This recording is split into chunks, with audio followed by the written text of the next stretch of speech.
One of my favorite spiritual teachings, and one that I think has a lot of depth and a powerful application to our lives, is the teaching of the two truths. So, this teaching actually has a couple different perspectives, whether it's coming from a Buddhist background or if it coming from a yogic or Hindu background. And both views are really powerful and really potent. So I'll try to share both perspectives and how they relate together. But really, if you can understand and really grasp this teaching of the two truths, it allows you to live your life with a lot more balance, a lot more peace, and a lot more freedom. Because most people only have an awareness of this relative truth, the relative dimension of reality, and have no awareness of the absolute truth and the absolute dimension of reality. And if they do, they often turn towards this absolute truth at the expense of um, or neglecting the relative. And when we know that these are just two aspects of reality, we can honor both of them. We can live in balance with both of them, and they don't have to contradict one another.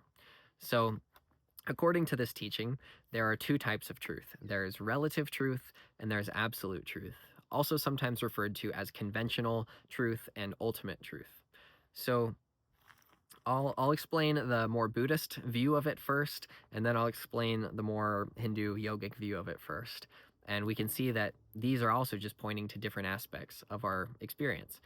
So it's weird to even call them Buddhist or Hindu because they are beyond a particular religion or philosophy, but these are the traditions that really discovered these and put them into this context. So also want to honor and respect that too. So according to the Buddhist view, in the relative sense, I have an individual existence and I exist independently from you. You have an individual existence and you exist independently from me. And this is true in a relative sense, a conventional and functional sense. And most people are only aware of that. But it's not ultimately true. It's not absolutely true because nothing in nature has an individual or independent existence. Everything in nature exists interdependently. Everything in nature coexists within one whole universe. And so, in an absolute sense, we're all interconnected. We all depend upon nature. We all depend upon the elements that exist, that we consume, that make up our being. And without these elements, we couldn't have an individual, independent existence. So when we look deeper into our independent existence, we see that it's actually interdependent with everything. You know, this body depends upon the food that I consume, the water that I drink, the air that I breathe, the light and heat of the sun. And without those elements, this body can't exist. So the fact that this body has what appears to be a separate, independent existence is only relatively true. It's only true in a functional, practical sense. But when we look deeper, then we see that that's not ultimately true. What's ultimately true is that we are interdependent with everything. So, in this relative sense, we are born, we have an individual life, and we die. But from an absolute perspective, we were never born. We don't have an independent existence, and we never die. Because if you look at birth, we think that birth is the moment that we were, enter into this world, that our mother gave birth to us. But we existed in the womb before that. We existed as a sperm and egg before that. We existed, very far back into our genetic history before that, and into, you know, you can extend that infinitely. And we also exist because of the elements that we consume, the food that we eat, all of these things. So these all make up our individual being. And sorry, I lost my train of thought for a second, but we come into this world. We think that we just come into this world and like that's when I was born. And then when we die, that's the end of it. But even when this body dies, it decomposes, it turns into the elements once again. Or, I can think of like a piece of paper. If I burned a piece of paper, it doesn't die, it just transforms. It transforms into heat, it transforms into smoke, it transforms into ash. And so, really, everything is in this continual state of transformation on this ultimate level.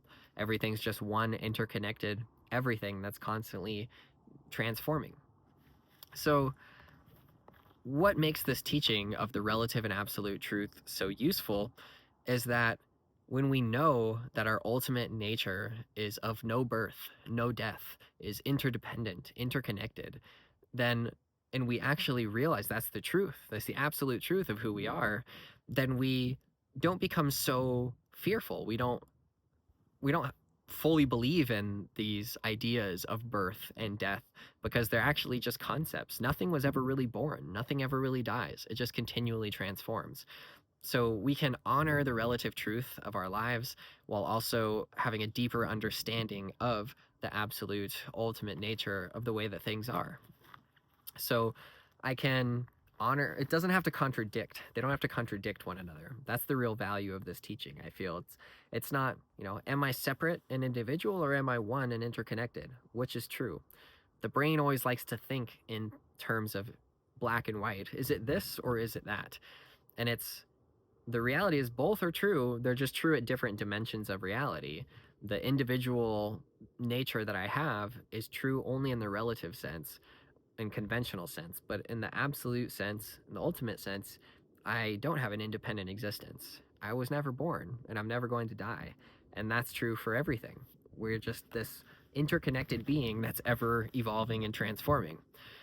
So when we see this, when we have our one eye seeing the relative truth, one eye seeing the absolute truth, or kind of one foot in each dimension, it allows us to have a balance. It allows us to integrate these different aspects of our experience into our everyday lives. So I can know that I'm ultimately interdependent. I'm of the nature of no birth and no death, but I can still live in my independent existence that has the nature of birth and death.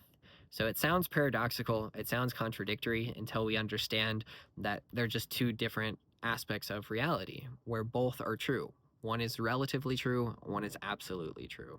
And if you study spiritual teachings, you'll notice there are a lot of paradoxes. There's a lot of things that seem contradictory.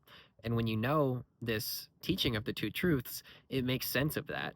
It's like, oh, things aren't actually paradoxical or contradictory. They're just speaking at different levels of reality. So the Hindu yogic perspective of this pertains more to still pertains to the self, but it more so pertains to our true nature as spirit or as consciousness, as God or Brahman, whatever term you want to give to it, which is a term that Buddhists don't have the same view on.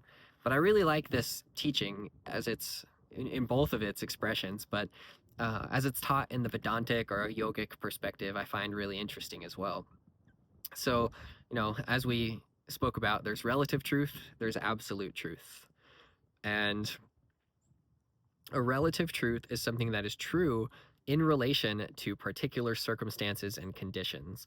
An absolute truth is something that is always true under all circumstances and conditions. That's what makes it absolute. So, an example of this is, for me, I'm located in the United States. So, it's true for me to say that Mexico is located in the South. But for someone that's living in Peru, that wouldn't be true. It would be true that Mexico is located in the North. So the statement that Mexico is located in the South and the statement that Mexico is located in the North, both are true statements. They're just true in relation to the different circumstances. And most of the things that we think are absolute truths are only really relative truths. Like, we think it's absolutely true that fire is hot, but that's only true in relation to our human skin. It's not true in relation to the sun, which is many times hotter. We think that, this lake is blue, but that's only true for people that can perceive the color blue. It's not true for someone that's colorblind or to another animal or organism that doesn't have vision. So when we look at things in this way, we see that actually everything that we experience is relative, because experience itself is relative to our senses. Everything that we see as human beings is relative to our five senses of sight, sound, taste, touch, and smell. But, if that's the case, then what is the absolute truth? What is it that's true despite our senses? What is it true that's true under all circumstances and conditions? And usually there's much longer process of self-inquiry that guides one to this realization They typically don't just come out and say it, they kind of guide you to it. But ultimately, it's consciousness, it is our awareness. That's what's always here. No matter what experience we have, the nature of that experience is always changing. The nature of that experience is relative to our senses. But the fact that we are experiencing, the fact that we are aware of our experience is what it is always true. In order for any experience to happen, it has to happen within this field of our consciousness, of our awareness. If we weren't aware or conscious, then there would be no experience. So the absolute truth of all experience is this consciousness, which is experiencing. You can think of it like the screen and what's being played on the screen. So you can see this screen right here. The screen itself simply is, and it's what allows for these images to be played upon it. And no matter what images are being played upon it, no matter what changes on the screen itself remains the same. Even if I were to end this video and it went to black, then the screen would still be there. And so in the same way, our consciousness, our awareness always is. And all of the forms, all of the perceptions, all of the senses that are, that we experience are changing within this consciousness, but the consciousness always is. And so that consciousness that we are is universal. That's true for me, it's true for you, it's true for an ant, it's true for a bird, it's true for any living being, that in order for them to have any experience at all, it must occur within this consciousness. And so since this consciousness has no form, since it has no shape, since it has no color or qualities that we can distinguish of any kind, we can't even really distinguish one consciousness from another. And what I mean by it being formless is it's always subjective. Consciousness is always the subjective perceiving presence. You can never observe consciousness because consciousness is what is observing. It's like your eye can never see itself unless you have a mirror. But just in the experience, your eye can never see itself because it's what it's seeing. So consciousness can never be aware of itself because it is awareness itself. And so that consciousness doesn't have a form, it's what perceives form. So it's this formless presence that is just like a spacious, open awareness that is the nature of all of us. It's at the fundamental ground of our being.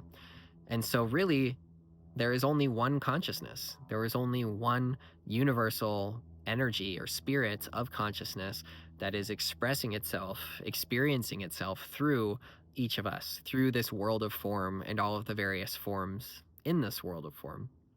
And so when we inquire deeper and deeper into that, it brings us to that realization that there's just this one absolute truth, this universal consciousness, which we can call spirit, we can call it Brahman, we can call it God, we can call it the Tao, any name we want to give to it, but it's beyond a name because names are just forms. So it's this nameless, formless spirit that manifests itself in this relative world of form. So from this yogic perspective, everything that is observable and experienceable, everything that we can experience is relative to our organism, to the body that we have. But the fact that we are experiencing, the subjective formless presence, is the absolute truth. And so this, again, I find very interesting. If you can know your true nature as this formless consciousness that is never changing, then it allows you to have the freedom and peace of that while also engaging in your unique relative form and honoring that too. So now I've found in my experience, I think most of us only have an awareness of the relative truth at first. We're born in this world and we're raised and conditioned by society to believe only in our body, that we are this individual form.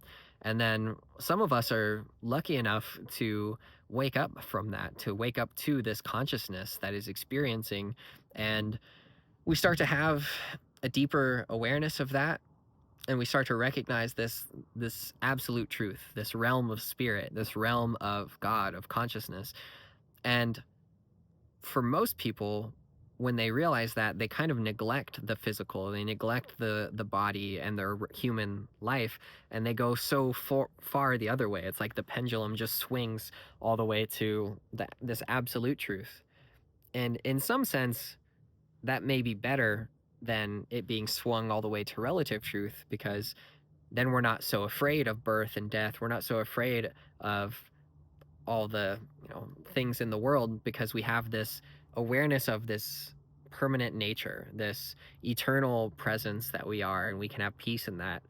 But then if that's the only thing we're aware of and we're not honoring our relative experience, we kind of get stuck in that realm too. And we don't know how to really integrate that back into our everyday lives. And that's why I really like this teaching of the two truths, because again, they don't have to contradict each other. It's not, am I the body and am I material, or am I consciousness and am I spiritual? Both are true. They're just different dimensions of reality. So I can bring this deeper awareness and spirit into the physical form and into my everyday human life. And I can, as that teaching goes, I can live in the world, but be not of the world. So I can live fully in my everyday life. I can engage with my responsibilities. I can honor my physical needs for food, for shelter, water, for connection, for relationship. And I can respect that while also knowing my true nature is beyond all of that. So I can have peace in the fact that this body is impermanent, that eventually it will die and will transform. And I don't have to worry so much or be in such despair that I am going to die, that I am going to um, transform, because my true nature is this formless consciousness, this formless presence. So it's interesting speaking about this, because in my mind I'm like, I can connect it to so many other things. It's like, I can trail off to share more about that consciousness, and I'm trying to stay on this teaching of the two truths.